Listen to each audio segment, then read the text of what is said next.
Una confesión guardada en lo más profundo del silencio emergió de manera inesperada y transformó por completo la percepción de una historia que hasta ahora parecía incompleta.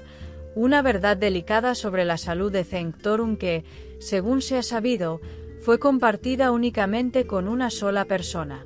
El momento no estuvo rodeado de ruido ni de dramatismo exagerado.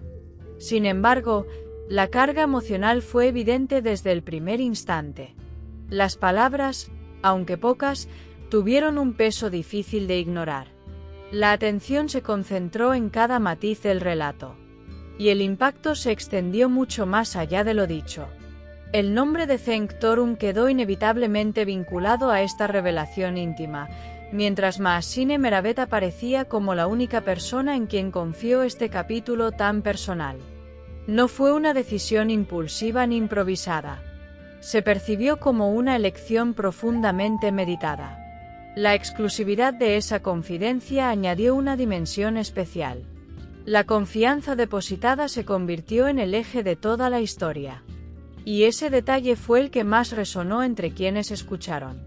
La enfermedad, mencionada de forma contenida, no fue descrita con detalles específicos.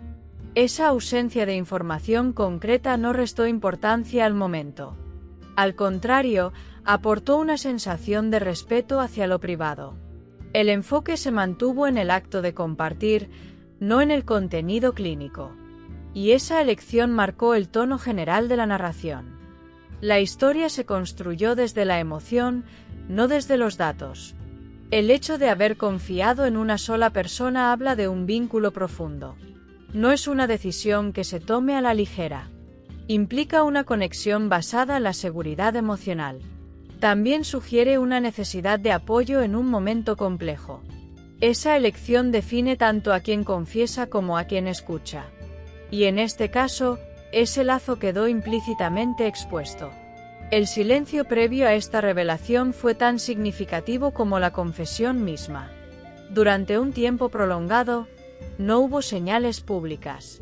Todo permaneció en el ámbito privado. Esa reserva intensificó el impacto del momento en que la verdad salió a la luz. Porque lo que se guarda en silencio adquiere mayor peso cuando se revela. Y eso fue evidente en cada reacción.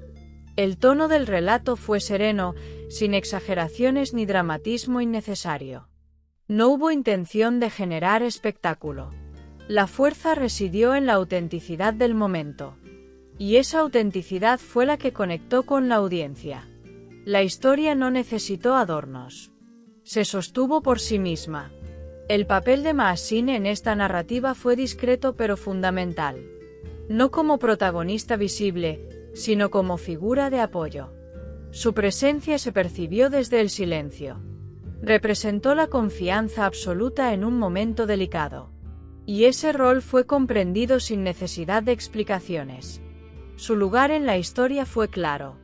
Las reacciones no tardaron en manifestarse. La sorpresa fue evidente, pero estuvo acompañada de respeto. No hubo una ola de especulación desmedida. Más bien, predominó una actitud empática. La naturaleza íntima del tema generó una respuesta más cuidadosa. Y eso definió el tono de la conversación. En este tipo de relatos, el foco se desplaza. No se centra en el dato, sino en el significado. La enfermedad deja de ser un concepto abstracto. Se convierte en una experiencia humana. Y esa transformación genera conexión.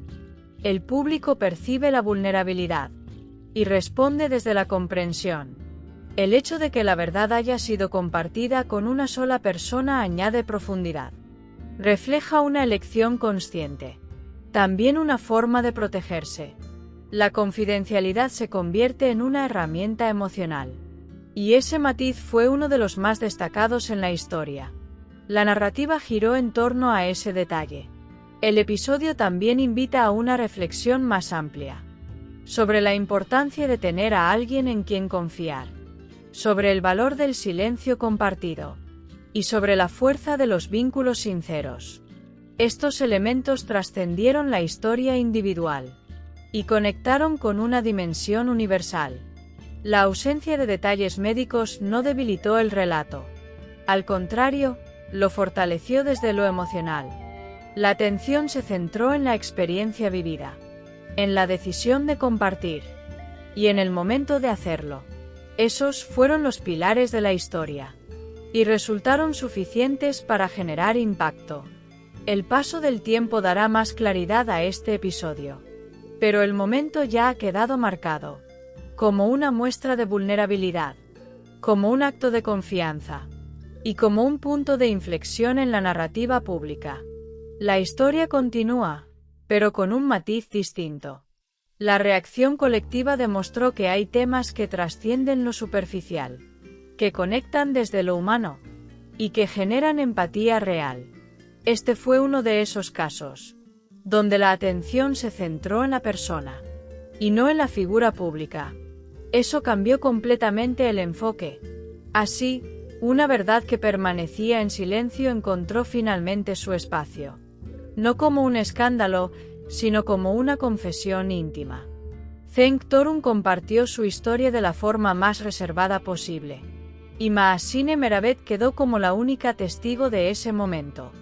Una historia que, por su profundidad, seguirá resonando.